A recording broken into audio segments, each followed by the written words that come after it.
श्री पुराण पुरुषोत्तमाय नमः। श्री गणेशाय नमः।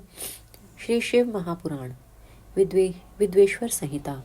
प्रयाग में सूत जी ने मुनियों का तुरंत पापनाश करने वाले साधन के विषय में प्रश्न।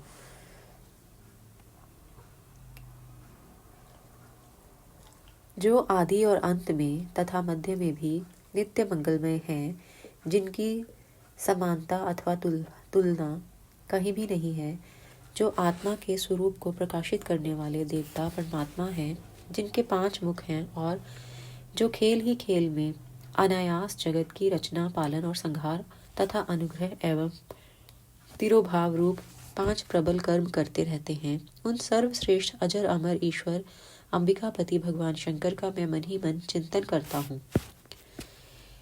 व्यास जी कहते हैं, जो धर्म का महान क्षेत्र है और जहाँ गंगा यमुना का संगम हुआ है, उस परम पुण्यमय प्रयाग में जो ब्रह्मलोक का मार्ग है, सत्यव्रत में तत्पर रहने वाले महातेजस्वी महाभाग महात्मा मुनियों ने एक विशाल ज्ञान यज्ञ का आयोजन किया। उस ज्ञान यज्ञ का समाचार सुनकर पौराणिक शिरोमणि व्यास शिष्य महामुनि सूत जी वहाँ मुनियों का दर्शन करने के लिए आए। सूत जी को आते देख वे सब मुनि उस समय हर्ष से खिल उठे और अत्यंत प्रसन्न चित्त से उन्होंने उनका विधिवत स्वागत सत्कार किया। तत्पश्चात उन प्रसन्न महात्माओं ने उनकी विधिवत स्तुति करके विनय पूर्वक हाथ जोड़कर उनसे इस प्रकार कहा। सर्वज्ञ विद्वान रोमहर्षण जी, आपका भाग्य बड़ा भारी है। इसी से आपने व्यास जी के मुख से अपनी प्रशंसा के लिए ही संपूर्ण पुराण विद्या प्राप्त की है। इसलिए आप आश्चर्य स्वरूप कथाओं के भंडार हैं। ठीक उसी तरह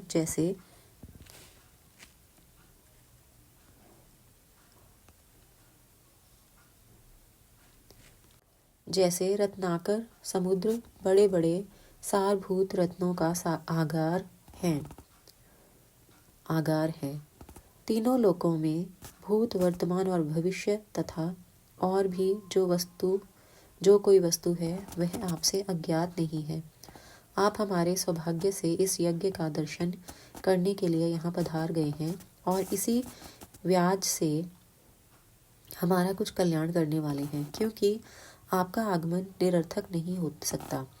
हमने पहले भी आपसे शुभाशुभ तत्व का पूरा वर्णन सुना है, किंतु उससे तृप्ति नहीं होती। हमें उसे सुनने की बारंबार इच्छा होती है। उत्तम बुद्धि वाले सूत जी, इस समय हमें एक ही बात सुननी है। यदि आपका अनुग्रह हो तो गोपनीय होने पर भी आप उस विषय का वर्णन करें। घोर कलयुग आने पर मनुष्य पुण्य कर्म से दूर रहेंगे, दुराचार में फंस जाएंगे और सबके सब सत्य भाषण से मुंह फेर लेंगे, दूसरों की निंदा में तत्पर होंगे, पराये धन को हड़प लेने की इच्छा करेंगे। उनका मन पराई स्त्रियों में आसक्त होगा तथा वे दूसरे प्राणियों की हिंसा किया करेंगे। अपने शरीर को ही आत्मा समझेंगे। मूढ़ नास्तिक और पशु बुद्धि रखने वाले होंगे। माता पिता से द्वेष रखेंगे। ब्राह्मण लोभ रूपी ग्राहक के ग्रास बन जाएंगे। वेद बेचकर जीविका चलाएंगे। धन का उपार्जन करने के लिए ही विद्या का अभ्यास करेंगे और मद से मोहित रहेंगे। अपनी जाति के कर्म छोड़ देंगे। प्रायः दूसरों को ठगेंगे। तीनों काल की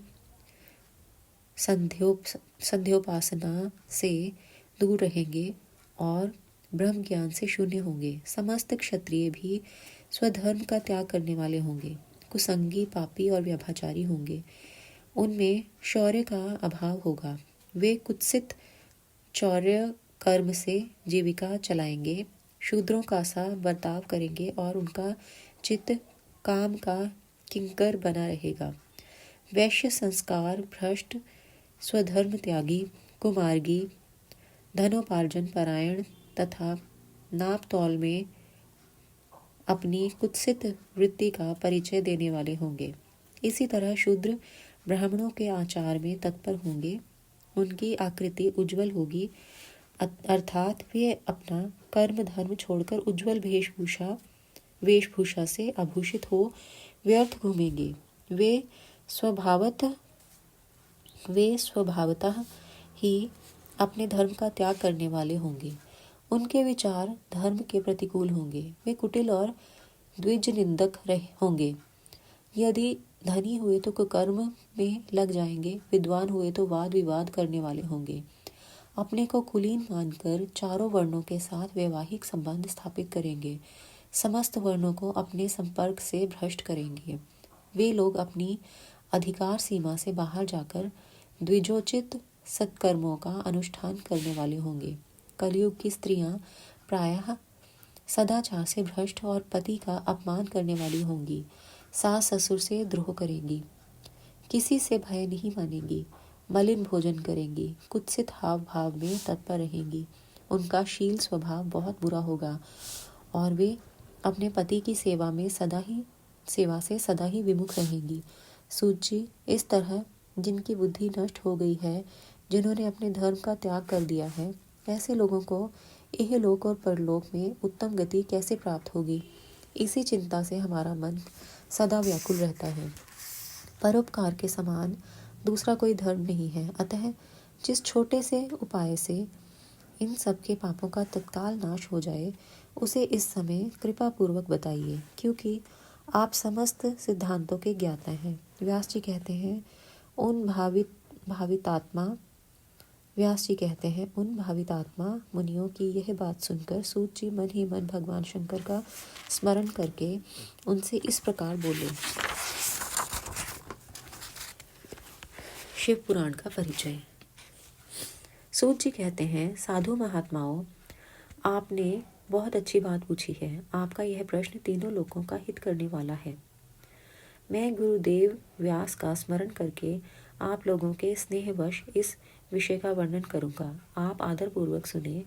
सबसे उत्तम जो शिव पुराण है, वह वेदांत का सार सर्वस्व है तथा वक्ता और श्रोता का समस्त पाप राशियों से उद्धार करने वाला है। इतना ही नहीं, वह परलोक में परमार्थ वस्तु को देने वाला है। कल की कल्मश राशि का विनाश करने वाला है। उसमें भगवान शिव के उत्तम यश का वर्णन है। ब्राह्मणों, धर्म अर्थ काम और मोक्ष, इन चारों पुरुषार्थों को देने वाला वह पुराण सदा ही अपने प्रभाव की दृष्टि से वृद्धि या विस्तार को प्राप्त हो रहा है। विप्रवरों, उस सर्वोत्तम शिव पुराण के अध्ययन मात्र से वे कलयुग के पापासक्त जीव श्रेष्ठतम गति को प्राप्त हो जाएंगे। कलयुग के महान उत्पात तभी तक जगत में निर्भय होकर विचरेंगे जब तक यह शिव पुराण का उदय नहीं होगा। इसे वेद के तुल्य माना गया है। इस वेद कल्प पुराण का सबसे पहले भगवान शिव ने ही प्रणयन किया था।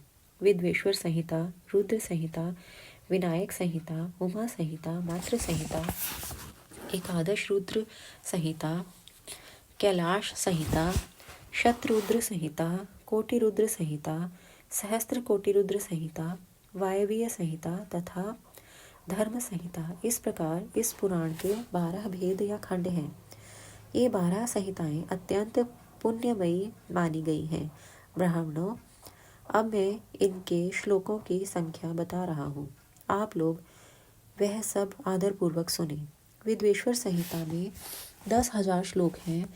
रुद्र संहिता, विनायक संहिता, उमा संहिता और मातृ संहिता, इनमें से प्रत्येक में 8-8 हजार श्लोक हैं। ब्राह्मणों, एकादश रुद्र संहिता में 13,000, कैलाश संहिता में 6,000, शतरुद्र संहिता में 3,000, कोटि रुद्र संहिता में 9,000, सहस्त्र कोटि रुद्र संहिता में 11,000, वायवीय संहिता में 4,000 तथा धर्म संहिता में 12,000 श्लोक हैं। इस प्रकार मूल शिव पुराण की श्लोक संख्या 1 लाख है, परंतु व्यास जी ने उसे 24,000 श्लोकों में संक्षिप्त कर दिया है। पुराणों की क्रम संख्या के विचार से इस शिव पुराण का स्थान चौथा है। इसमें 7 संहिताएं हैं। पूर्व काल में भगवान शिव ने श्लोक संख्या की दृष्टि से 100 करोड़ श्लोकों का एक ही पुराण ग्रंथ ग्रथित किया था। सृष्टि के आदि में निर्मित हुआ वह पुराण साहित्य अत्यंत विस्तृत था। फिर द्वापर आदि युगों में द्वैपायन, व्यास आदि महर्षियों ने जब पुराण का 18 भागों में विभाजन कर दिया, उस समय संपूर्ण पुराणों का संक्षिप्त स्वरूप केवल 4 लाख श्लोकों का रह गया। उस समय उन्होंने शिव पुराण का 24,000 श्लोकों में प्रतिपादन किया। यही इसके श्लोकों की संख्या है। यह वेद तुल्य पुराण 7 संहिताओं में बटा हुआ है। इसकी पहली संहिता का नाम विद्वेश्वर संहिता है, दूसरी रुद्र संहिता समझनी चाहिए, तीसरी का नाम शतरुद्र संहिता, चौथी का कोटि रुद्र संहिता, पांचवी का उमा संहिता, छठी का कैलाश संहिता और सातवीं का नाम वायवीय संहिता है।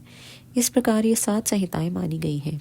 इन 7 संहिताओं से युक्त दिव्य शिव पुराण वेद के तुल्य प्रामाणिक तथा सबसे उत्कृष्ट गति प्रदान करने वाला है। यह निर्मल शिव पुराण भगवान शिव के द्वारा ही प्रतिपादित है।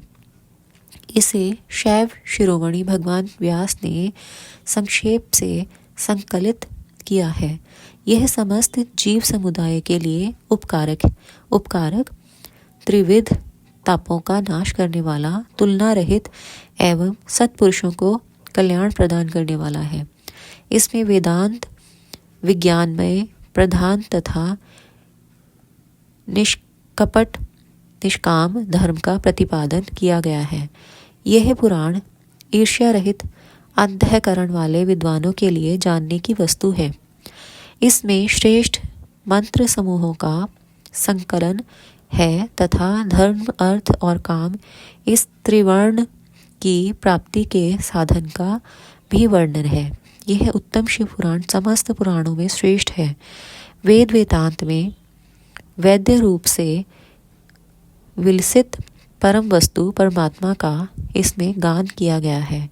जो बड़े आदर से इसे पढ़ता और सुनता है, वह भगवान शिव का प्रिय होकर परम गति को प्राप्त कर लेता है।